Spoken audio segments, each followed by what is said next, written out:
오늘 저는 부드러운 마음, 풍성한 삶입니다. 사람들마다 얼굴을 보면 다 다르게 생겼어요. 비슷한 사람도 있어요. 제 친구 목사를 하나 사귀었는데 저한테 여러분들이 나하고 닮은 목사가 있다는 거예요. 궁금해하기도 했어요. 제가 이제 시카고에 늘 1년에 한 번씩 서밋을 간 적이 있는데 첫날 저는 이제 하루 늦게 들어갔는데 먼저 와 있는 분들이 다 나와서 환영식을 하는 거예요. 딱 들어갔더니 한 분이 어서 내가 본 거 같은데 그분 놀래는 거예요. 나도 놀래고 야 신기합니다 그러는 거예요. 그게 뭐가 신기합니까? 그랬더니 자기 친구 중에 나하고 똑같은 놈이 있다는 거예요. 그 놈이 누굽니까? 그래서 내가 전화번호를 따가지고 통화를 했어요. 그리고 당신 우리 교회 와서 집회를 해라. 또 교회 사이즈를 내가 아니까 그리고 저도 그 교회 와서 집회를 했어요. 그분이 바로 그 정영교 목사입니다. 정영교 목사. 비슷하게 생겼잖아요. 어디를 가면 꼭 형제냐고 쌍둥이냐고 사람들이 묻기도 해요. 이렇게 사람들을 보면 비스무리하게 생긴 사람들이 있지만 거기다가 이렇게 다릅니다. 또 얼굴 표정도 굳어져 있는 사람도 있고 펴져 있는 사람도 있어요. 낙하산하고 얼굴 표정은 펴져야 산대요. 옆에 분 한번 보세요. 잘 펴져 있나 굳어져 있나. 펴져 있습니까? 그러면 그 사람은 행복한 거예요. 그러니까 손도 부드러운 사람이 있고 뻣뻣한 굳어져 있는 사람도 있어요. 어떤 일을 하느냐에 따라서 손이 굳어져 있는 분도 있고 부드러운 분들이 계셔요. 자, 교우들하고 거기다가 악수를 해보면 이렇게 부드러운 분도 계시고 이렇게 굳어져 있는 분들도 만나게 된답니다. 여러분 한번 질문을 해볼게요. 굳어져 있는 것이 좋습니까? 부드러운 것이 좋습니까? 네, 그렇습니다. 우리의 마음도 부드러운 것이 좋습니다. 마음이 굳어져 있으면 행복하지가 않은 것입니다. 오늘 본문 36장 26절을 다 함께 한번 다시 읽습니다. 시작. 또 새 영을 너희 속에 두고 새 마음을 너희에게 주되 너희 육신에서 굳은 마음을 제거하고 부드러운 마음을 줄 것이며. 아멘. 새 영 새 마음을 너에게 준다. 새 영 새 마음. 그런데 굳은 마음을 제거하고 무슨 마음을 가져라? 부드러운 마음을 줄 것이며, 하나님이 새 영과 새 마음을 바꿔주게 되면 우리 마음에 부드러운 마음을 준다는 거예요. 굳은 마음 좋지 않습니다. 몸도 굳어져 있으면 병들어요. 굳은 몸도 마음도 우리 생각도 부드러운 사람이 건강한 것입니다. 저는 한때 운동을 하지 않고 살았어요. 저는 운동을 하고 이렇게 노는 거를 좋아하는 형은 아니에요.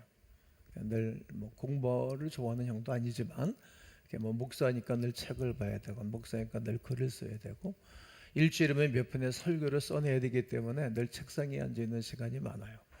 또 제가 화요일 날 오전에 전도를 하고 그리고 제자훈련을 하고 저녁에 제자훈련을 하고 또 수요일 날은 새벽 예배 전에 수요일 날 새벽 설교를 하지 않고 4시서부터 제자훈련을 했어요. 그리고 이제 부교육자들이 새벽에 설교를 하고 또 수요일 날 예배 마치고 나서 또 제자훈련을 하고 목요일 날도 제자훈련을 하고 그러니까 내일 늦게까지 움직이고 또 늦게 밥을 먹고 그러다 보니까 체중이 엄청나게 늘었어요. 하지정맥이 터지고 몸이 다 망가져서 쓰러졌죠. 46살에 저는 큰 어려움을 당했죠. 몸도 마음도 굳어져 있었는데 그때부터 다시 운동하고 그리고 지금은 제 나이에 그 누구하고 체력을 따진다 할지라도 이게 뒤져지지를 않아요. 3년 전에 우크라이나가 이제 케냐, 탄자니아, 우간다 거기 선교를 갔어요. 건축해 준 곳에 설교하러. 그 도하까지 가는데 딱 앉아가지고 10시간 동안 움직이지도 않고 내가 비행기에서 책 보고 기도하고 갔어요. 소변도 안 보고. 근데 같이 갔던 동행인들이 야 어떻게 저렇게 우리 서기 목사님 체력이 좋으냐고. 그게 하루 이틀이 되는 게 아니라 20여 년 동안 몸을 만든 거예요. 그러니까 건강한 거예요. 여러분 몸도 마음도 굳어져 있으면 좋지 않습니다. 그런데 왜 사람들이 마음이 굳어져 있는가? 영혼이 왜 굳어져 있는가? 오늘 성경 본문을 보면 첫째는 죄악 때문이라고 말해요. 뭐 때문이라고요? 더러운 죄뿐이다. 오늘 25절에 말하고 있고 두 번째는 우상숭배. 우상을 섬겼다는 것입니다. 우상은 하나님보다 다른 것을 사랑하는 것을 우상이라고 성경은 우리에게 가르쳐 줍니다. 세 번째는 말씀을 버렸기 때문입니다. 27절 보면 내 율례와 내 규례를 지켜 행하라. 하나님 말씀을 지켜 행하라고 하는데 이들이 말을 듣지를 않는 거예요. 집안에서든 학교 가서든 또 직장에 가서든 여러분 리더가 뭐 하라고 했을 때 안 하면 불편해. 엄청 불편합니다. 하나님의 말씀을 지켜 행하지 않았기 때문에 이들의 마음이 굳어져 있는 것입니다. 사울왕은 하나님 말씀을 버렸습니다. 결국은 하나님이 그를 버린다고 말씀했고 백성들이 너를 버리게 될 것이라고 말했습니다. 또한 네 번째는 성령의 역사를 소멸했기 때문입니다. 마지막은 성령 하나님을 근심시켰기 때문에 그들의 마음이 굳어져 있는 것입니다. 에베소 4장 30절을 다 함께 읽습니다. 시작. 하나님의 성령을 근심하게 하지 말라. 그 안에서 너희가 구원의 날까지 인치심을 받았느니라. 그렇습니다. 여러분, 하나님의 성령을 근심시키면 내 마음과 영혼이 굳어져 있습니다. 그리고 부드러운 마음을 그러기에 가져야 합니다. 예수 그리스도의 관계를 깊이 회복하는 길입니다. 그리스도는 우리의 영원한 구원자, 산성이요 생명이시기에 그분과 좋은 관계를 가져야 됩니다.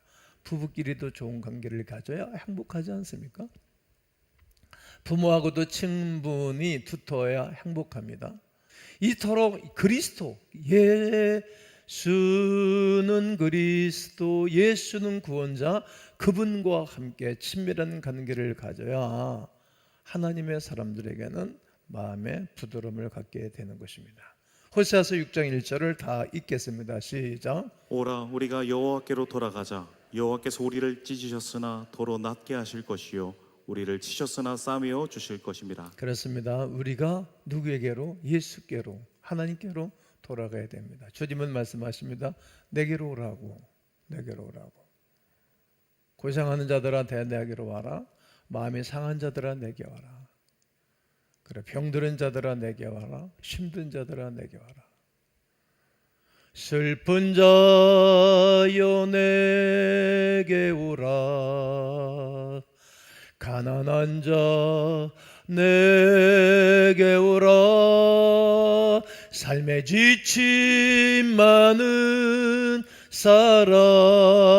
사람들아 모두 다 내게 오라. 여러분, 병든 자는 병원을 가야지. 병원에 간다 할지라도 돈 없으면 사인 안 하면 치료 안 해주고 내쫓아 버립니다. 가난한 자는 은행 가서 대출 받아서 뭘 해야 되는데 이건 정말 가난하면 대출 안 해줍니다. 근데 성경은 가난한 자 내게로 와라. 네, 병든 자 내게로 와라. 마음이 상한 자들아 내게로 오라는 것입니다. 주님께로 와서 치료와 위로를 받고 온전한 삶을 사시는 분들 중에 한 분이 여러분이고 그 중에 한 사람이 저입니다. 예수 그리스도는 나의 구원자, 나의 생명, 나의 전부가 아닙니까? 예수님과 친밀한 관계를 가지고 그분과 순종하는 삶을 살아갈 때 우리의 마음이 부드러워지고 살같이 부드러워져서 하나님의 분복을 이루게 되는 것입니다. 여러분, 하나님의 음성을 듣고 그분께 순종하고 그분께 나아갈 때 그분을 온전히 신뢰하게 되는 것입니다. 기도와 전도와 찬송할 수 있도록 어디는 우리 입만큼은 살아있어야 됩니다. 여러분, 다른 데는 다 어려워도 입만큼은 살아있어야 돼요. 따라해보세요. 주여 입이 살아있게 하옵소서. 힘들고 어려울 때 내 입이 살아있어야 돼요. 기도해야 되고. 그러나 늘 이상한 얘기 하지 말고 전도, 복음을 증거하는 입이 살아있으면 그 사람 마음이 영원히 부드러워집니다. 두 번째는 목숨 바쳐 충성합니다. 계시록 2장 10절 하반절에 보면 네가 죽도록 충성하라. 그러면 내가 생명의 관을 네게 줄 것이라고 말합니다. 사람이 먹고 살기 위해서 사업하고 직장 다니지 않겠습니까? 우리 육신은 먹고 죽는 것입니다. 언제든지 아무리 좋은 음식을 먹어도 좋은 약을 먹어도 언젠가는 다 죽도록 하나님이 그렇게 정해 놓으셨습니다. 하나님이 인간을 향해서 어떤 때는 불공평하게 보일는지 모르지만 딱 공평한 것 하나, 죽음은 공평한 것입니다. 많이 가져도 많이 배워도 좋은 동네 살아도 좋은 아내와 살아도 좋은 남편과 살아도 다 갑니다. 그러나 하나님의 말씀을 먹고 죽도록 충성하면 영원히 삽니다. 영원히 사는 것입니다. 그러므로 우리 주님은 내게로 와서 멍에를 배우라고 말씀하셨습니다. 마태복음 11장 28절을 다 함께 읽습니다. 시작. 수고하고 무거운 짐진 자들아 다 내게로 오라. 내가 너희를 쉬게 하리라. 그렇습니다. 예수님이 죽으신 것처럼 바울도 나를 본받아라 말씀했어요. 이거 참 어려운 말입니다.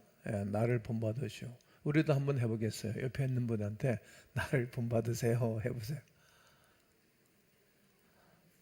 또 한번 이렇게 물어보세요. 도대체 뭘 본받으라는 말입니까? 물어보세요. 나를 본받으라는 거예요. 어떤 것을 본받으라는 말이죠? 예수 그리스도의 복음을 증거하고 하나님의 나를 세워가는 것에 본받으라고 말하는 것입니다. 하나님의 목적과 나의 목적이 같을 때 누가 하나님의 역사하시는 것입니다.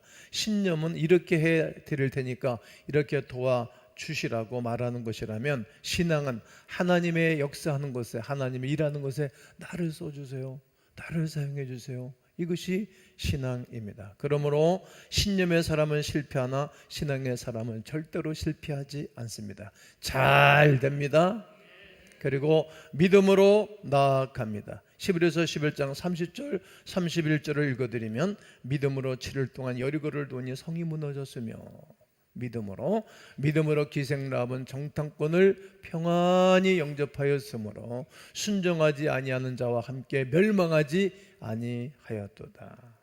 여러분, 여리고 성이 무너질 때 하나님이 말씀하셨어요. 여호수아에게, 야, 하루에 한 번씩 이른 새벽에 일어나서 한 바퀴씩 돌아라. 이튿날도, 3일날도, 4일날도, 5일날도, 6일날도. 그러니까 이제 성 안에 있는 사람들은 여리고는 굳게 닫혔고 문을 콕 닫아놨거든요. 근데 이 사람들이 도대체 뭐 하는 사람들이, 이 사람들이 궁금했겠죠. 그러나 시간 가면 갈수록 말 없는 사람이 무서운 거거든요. 말하고 떠드는 사람은 전혀 무섭지 않아요. 그런데 말 없는 사람이 제일 무서운 거예요. 어떤 행동을 하려는지 모르잖아요. 속을 안 비쳤기 때문에. 그 안에 있었던 여리고 사람들이 무서웠던 거예요. 점점점 두려웠던 거예요. 옥죄듯 말이죠. 옥이 채졌죠. 7일째 되는 날에는 행동을 바꿨어요. 7바퀴를 도고 여호와를 위하라, 여호수아를 위하라, 그리고 함성을 질렀어요. 이 모든 돌이 성 안으로 무너져 들어가서 그 성 안으로 흙토담이 돌이 안으로 들어가고 그 전쟁터에 대승리를 거두었던 것입니다. 이게 순종하는 거예요.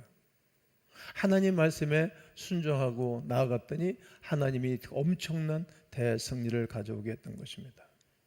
부드러운 마음을 가지려면 안 되는 것을 내 안에서 찾아야 됩니다. 당신에게서 찾아서는 아니 되는 것입니다. 내가 어디에서 굳어져 있는가? 하나님 말씀에 내가 순종하는가? 순종하지 않는가? 하나님의 율례와 규례를 내가 지켜 행하는가? 하지 아니하는 것을 살펴보셔야 됩니다. 여호수아에게 하나님이 물에 들어가라고 말씀하셨으니까 물에 들어갔고, 물이 액체가 고체처럼 쌓아 올라가서 싹 물이 서 있었고, 그리고 이스라엘 백성들이 200만 명이나 되는 그 수 없는 백성들과 짐승떼와 낙타떼와 모든 재산을 가지고 도강을 하였던 것입니다. 이성적인 사람은 물에 들어가면 핑계대는 거예요. 물에 빠져 죽는다고 똑똑한 얘기를 하죠. 11조를 하라고 성경은 가르치죠. 그래 교회에서 그렇게 가르칩니다. 11조면 망해요. 돈이 빠져나가니까. 그런데 이건 이성적인 사람의 이야기고, 말씀에 순종하는 사람들에게는 황충을 금해주시고 창고에 가득하게 채워주시고 하나님이 동행해 주시는 것입니다. 신념의 사람은 묵턱되고 물에 들어갈 테니 갈라질 것이라고 말합니다. 그러다 물에 빠져 죽는 거죠. 신앙의 사람은 하나님께서 물에 들어가라고 하셨기 때문에 물에 들어간답니다.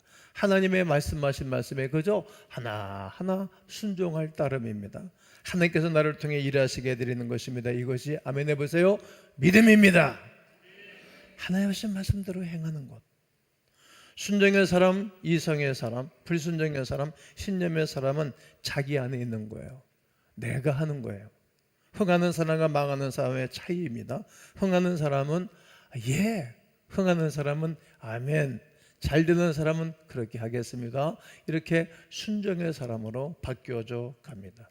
고린도후서 1장 19절과 20절을 다 함께 읽겠습니다. 시작. 우리 곧 나와 실루아노와 디모데로 말미암아 너희 가운데 전파된 하나님의 아들 예수 그리스도는 예하고 아니라 함이 되지 아니하셨으니 그에게는 예만 되었느니라. 하나님의 약속은 얼마든지 그리스도 안에서 이해가 되니 그런즉 그로 말미암아 우리가 아멘하여 하나님께 영광을 돌리게 되느니라. 흥하는 사람은 매당 처음부터 예, 아멘 그렇게 해보겠습니다 이렇게 시작하고, 망하는 사람은 싫어요, 어려워요, 못해요 이렇게 망할 생각부터 하고 두려움서부터 시작합니다. 그러므로 우리가 말씀에 비추어 봐서 나를 깨닫고 나를 뒤돌아봐야 됩니다. 무릎을 꿇고 하나님께 이렇게 기도하셔야 됩니다. 잘못을 내 안에서 찾아야 됩니다. 그리고 이렇게 기도해야 됩니다. 따라해 보세요. 주여, 영적 생각을 주시옵소서. 이사야서 55장 8절을 읽겠습니다. 시작. 이는 내 생각이 너희의 생각과 다르며 내 길은 너희의 길과 다름이니라. 여호와의 말씀이니라. 여러분, 내 생각과 하나님의 생각이 다르고 내 길과 하나님의 길이 다른 거예요. 나는 좀 편안하게 사는 거예요. 몸도 편안하고 그냥 신경 쓸 일도 없고 그렇게 사는 건데, 하나님 그렇게 하질 않으세요. 인물들은 다 어려움과 고통을 다 지나가는 것입니다. 그러므로 이렇게 외쳐야 되면 여러분들이 아멘 하세요. 하나님이여, 성령을 부어 주옵소서. 하나님의 영광의 길을 걷게 해 주옵소서. 하나님의 생각을 주옵소서. 하나님을 늘 인정하게 하옵소서. 잠언 3장 6절을 읽겠습니다. 너는 범사의 그를 인정하라. 그리하면 네 길을 지도하시리라. 그래서 범사에 힘들고 어려울 때도 하나님이 그렇게 하셨구나. 잘 될 때도 하나님이 그렇게 하셨구나. 높은 자리에 올려섰을 때도 하나님이 그렇게 하셨구나. 빈핍한 자의 자리에 나를 꼬나박듯이 밑에 내려놨을 때도 하나님이 그렇게 하셨구나. 이게 범사에 인정하는 거예요. 그러면 하나님이 이래도 하나님이 하셨다, 저래도 하나님이 하셨다, 이렇게도 감사하고 저렇게도 감사하면 힘들고 어려운 나를 바라보면서 안 됐다, 그만 알았다, 내가 너를 건져주마 그러고 깊은 웅덩이와 수렁에서 건져 주시고 나의 발을 반석 위에 예수 그리스도의 터 위에 세워주시는 거예요. 이게 믿음의 세계가 그런 것입니다. 인생에 실패하는 이유가 여러 가지가 있는데 그 중에 하나는 아담입니다. 아담이 어떤 것입니까? 불순종한 것 때문에 인생이 실패하는 것입니다. 먹지 말라고 했던 선악과를 먹는 거예요. 여러분, 우리가 이 땅에서도 수없는 음식을 먹지요. 근데 먹으라는 음식을 먹으면 건강해요. 먹지 말라는 음식을 먹으면 건강이 망가지는 것입니다. 불순종한 것 때문에 아담이 실패를 했습니다. 노아 시대에 불순종했던 모든 사람들이 노아홍수 시대에 다 죽은 거예요. 코로 호흡하는 새, 코로 호흡하는 짐승, 코로 호흡하는 모든 사람들이 다 방주 밖에 있던 사람들이 죽은 거예요. 방주 안에 들어와 있던 모든 정결한 짐승 7쌍, 부정한 짐승 2쌍, 모든 사람들은 살아남았던 것입니다. 안과 밖의 차이가 이렇게 큰 것입니다. 아브라함은 여종 하갈로 인해서 번민과 고통을 당했습니다. 왜 너는 네 아내와 더불어 살라고 했는데 왜 이방 여인 그리고 종의 잠자를 내가지고 이스마엘을 낳은 것입니까? 이것 때문에 집안이 풍지박산이 되고 힘들고 어려웠던 대가를 치렀던 것입니다. 그러므로 기도하셔야 됩니다. 따라하십시오. 주여, 내 안에 말씀이 심겨져 승리하게 하옵소서.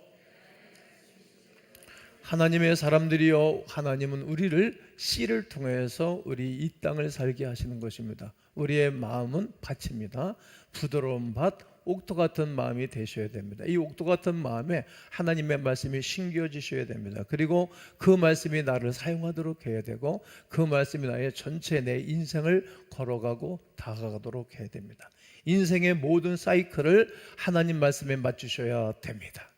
그러면 그 사람은 잘 됩니다. 부드러운 마음을 가지고 살기 때문에 사람들도 도와주고, 자연도 도와주고, 또 나라도 도와주고, 또 하나님이 도와주시는 것입니다. 그리고 순종의 마음을 구하셔야 됩니다. 불순종한 사람이 있습니다. 사울은 하나님께서 왕을 세운 것을 후회했다고 말하는 것입니다. 제가 교회에 일꾼들을 세울 때도 이게 마땅치 않은 분이 세우면 후회를 하는 사람들이 있어요. 그러면 안 돼요. 하나님이 후회하셨대요. 사울왕을 세고 난다. 하나님을 버리고 백성들을 무섭게 여기고 그렇게 훌륭한 신하를 왜 죽이려고 그런 것입니까? 여러분 생각해 보십시오. 닭 같은 사람이 어디 있겠어요? 그런데 다 나라를 위해서 건져주고 그랬던 그 충성스러운 사람을 죽이라고 명령하는 거예요. 시기와 경쟁심.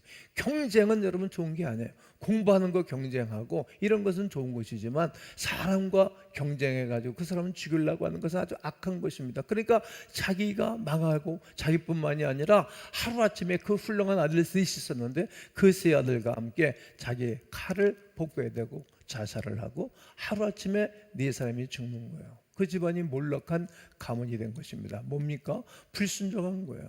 하나님이 후회할 만한 일을 하는 사람은 미래가 없는 것입니다. 요나 하나님 말씀에 불순종해서 폭풍이 일어나고 큰 고기 속에 잠겨가지고 3일 동안 고사가 억수로한 거예요. 이 사람은 3일 동안 금식해 본 적도 없어요. 3일 동안 기도해 본 적도 없어요. 그런데 큰 고래일 거예요. 거기 갇혀놓고 난 다음에 칙칙하고 어려운데 그 안에서 살려주세요. 한 번만 살려주시면 내가 하나님의 복음을 증거하도록 하겠습니다. 그랬더니 니느웨 성 근처에 입을 쫙 벌고 토해놔가지고 3일 동안 복음을 전했던 것입니다. 반면에 순종한 사람들도 있습니다. 다윗은 하나님 마음에 합한 사람입니다. 저 사람은 정말 귀하다. 그러니까 그 사람은 어린 시절에 목동으로부터 시작해가지고 한나라의 왕이 되고 존경받는 이스라엘 모든 사람들에게 있어서 나는 다윗처럼 살 거야. 이렇게 하나님 마음에 합한 사람이었습니다. 바울은 이방인의 사도가 되었지요. 그렇게 복음에 대해서 악감정이 있었던 그가 예수 만나고 난 다음에 세상 끝날까지 순교하면서 복음을 전해줬던 사람입니다. 브리스갈라 아굴라 같은 부부는 얼마나 믿음이 좋은 사람인지 몰라요. 자기의 목숨까지라도 내놓을 정도로 바울의 훌륭한 동역자였었던 것을 로마서 16장 3절과 4절에서 말씀을 합니다. 이처럼 아멘 해보세요. 직분을 받으면 받을수록 순종하셔야 됩니다. 바쁠수록 기도하셔야 됩니다. 그리고 순종의 사람들이 되어지면 부드러운 마음이 되어져서 하나님이 그 밭에 하나님의 아름다운 열매들을 심어주고 축복해 주시는 것입니다. 여러분 특별히 가정이 좋아지고 경제력이 좋아질수록 우리는 순종하고 늘 겸손하셔야 됩니다. 신명기 8장 18절을 읽겠습니다. 시작. 내 하나님 여호와를 기억하라. 그가 네게 재물 얻을 능력을 주셨습니다. 이같이 하심은 내 조상들에게 맹세하신 언약을 오늘과 같이 이루려 하심이니라. 여러분 하나님을 기억해 보세요. 내가 예수를 믿기 이전과 예수를 믿고 난 다음을 생각해 보시고 우리 조상들로부터 우리 어머니를 통해서 아버지를 통해서 예수를 믿었다면 그분의 예수 믿기 이전의 이야기들을 반드시 하셨을 거라고 생각해요. 그리고 예수 믿고 난 이후를 한번 생각해 보세요. 여러분 혹 외갓집을 통해서 예수를 영접했다라면 외갓집에 예수 믿기 전에 어떤 집안이었는가 조세를 가계도를 조사해 보셔요. 그리고 예수를 믿고 난 다음에 가정이 편한 이야기들을 한번 나눠 보세요. 놀랍습니다. 하나님은 우리에게 재물 얻을 능력을 주었다는 거예요. 여러분 이 말씀을 믿으시죠? 제가 늘 성도들을 축복 기도할 때 하나님 11조와 복음예물을 드린 분들을 잘 되게 하셔서 더 많은 예물을 하나님께 드리게 하시고 더 많은 예물을 이웃과 나누게 하시고 사람들에게 사랑을 베풀어주면 그 사람들이 마음을 얻잖아요. 동지가 생기고 형제가 생겨요. 그리고 여유분으로 살아도 넉넉한 복을 내려달라고. 여유분으로 살아도 풍성한 우리 교인들이 많이 있죠. 이렇게 재물 얻을 능력을 하나님이 주시는 것입니다. 조상들을 통해서도 역사하셨고 또 우리가 이제 이 땅을 살다가 이 땅을 떠날 거예요. 그럼 하늘나라 가면 이 땅에 있는 누가 다 볼 수 있어요. 이렇게 우리는 하늘나라 잘 모르지만 내 아들이 잘 살고 있구나, 내 딸이 잘 살고 있구나, 내 손자들이 잘 살고 있구나, 내 손녀들이 잘 살고 있구나, 내 증손들이 고손들이 저렇게 다복하게 복되게 복음을 해서 살고 있구나. 그 행복할 거예요. 그 능력을 주시는 거예요. 재물 얻을 능력을 주시는 거예요. 나의 모든 문제는 어디에서 해결 찾는 것인가 하면 마태복음 7장 7절입니다. 구하라 주실 것이요, 찾으라 찾아낼 것이고, 문을 두드리라 그러면 너에게 열릴 것이라. 구하는 이마다 받을 것이요, 찾는 이가 찾아낼 것이요, 두드리는 이에게 열릴 것이니라. 여러분 성경은 아주 고집이 센 책이라고 아리스토텔레스가 이런 얘기를 했습니다. 왜 그런 얘기를 철학자가 얘기했을까요? 수많은 책 중에 고집이 센 책 이유가 있는데 말씀하신 대로 역사하시기 때문입니다. 여러분, 구하라, 찾으라, 두드리라, 그러면 주시고 찾아낸다고 말씀하셨으니 기도할 만하잖아요. 다 막혔어도, 앞에도 막히고 뒤도 막히고 다 막혔어도 하늘은 열려 있는 거예요. 그래서 지난주에 말씀하신 것처럼 신앙의 선지자는 다 위를 쳐다보고 살았다고. 오병이의 기적을 행하실 때도 보시고 축사하고 나눠주고 기적이 일어났고, 죽은 나사를 살릴 때 하늘을 우러러보시고 기도하셨어요. 스데반도 하늘을 우러러봤고, 에스겔도 하늘을 우러러봤고, 요한사도도 하늘을 우러러봤고, 스데반 안수 집사도 하늘을 우러러보면서 하나님 나라가 확 열리고, 하나님 보좌 우편에 예수님이 뻘떡 일어나서 자기를 바라보는 것을 보았어요. 그래서 우리가 늘 하늘을 바라보는 거예요. 힘들고 어려울 때, 막막할 때 늘 하늘을 바라보는 거예요. 하나님 앞에 기도하며 간구할 때마다 위면하지 아니하시는 하나님이 우리에게 있는 거예요.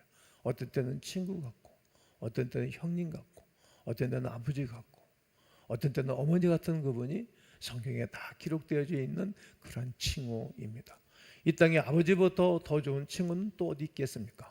어머니보다 더 친한 용우는 어디 있겠습니까? 친구보다 더 친한 용우는 어디 있습니까? 형님 같은 그러한 친구가 더 친한 친구가 어디 있겠습니까? 그렇게 우리 주님이 지금도 당신의 백성들을 도와주시고 있는 것입니다. 그러므로 여러분과 제 속에 큰 분이 들어오셔야 됩니다. 굳어져 있는 마음을 회개하고 굳어져 있는 마음을 내버리게 되어지면, 그리고 그 예수 그리스도 우리 마음속에 환영하고 인정하는 것입니다. 더러운 죄, 우상 숭배, 말씀을 버린 것, 말씀에 불순종하는 것, 성령을 근심시키는 것, 그리고 성령을 소변시킨 것을 회개하셔야 됩니다. 할렐루야. 그리고 부드러운 마음을 구하셔야 됩니다. 예수님과 깊은 관계를 가지셔야 되고, 충성하지 못한 것을 회개하고 자백해야 됩니다. 안 되는 것을 내 안에서 찾아야 됩니다. 주여, 순종의 마음을 달라고 우리 하나님 앞에 간구하셔야 됩니다. 구령의 열정을 달라고 주 앞에 기도하며 간구해야 되기도 합니다. 한국 교회가 이렇게 크게 부흥한 이유가 있습니다. 배후에 가난이 있었습니다. 배후에 고통이 너무 심했습니다. 실제로 어렵게 사는 사람은 예수를 믿어도 생명을 걸고 예수를 믿었습니다. 예수 믿는 생활이 사치품이 아니고 교양이 아닙니다. 생존과 관계된 일이었습니다. 이 세상에 이렇게 고생하고 서글프게 사는데 구원을 받지 못하면 억울해서 어떻게 사냐. 그래서 그들은 늘 기도하고 우리 주님을 중심으로, 교회를 중심으로 살아냈던 것입니다. 그렇기 때문에 예수를 믿는 것이 죽고 사는 문제로 생각하고 달려들었던 것입니다. 돈은 악이 아닙니다. 돈이 많이 가지고 있는 것도 잘못이 아닙니다. 그러나 부와 돈이 주님 앞에 가는 일에 장애물이 된다면 부와 재물은 악한 것입니다. 부와 돈이 하나님이 주시는 천국을 내 마음속에 소유하지 못하게 만든다면 그것은 참으로 불행한 일일 것입니다. 나는 여러분 마음속에 부드러운 마음, 천국이 소유된 마음을 가지시게 해 주시고, 그 안에 하나님의 말씀과 성령이 임하여서 풍성하고 거룩한 은혜가 있는 광음인들 되시기를 주님의 이름으로 축원합니다.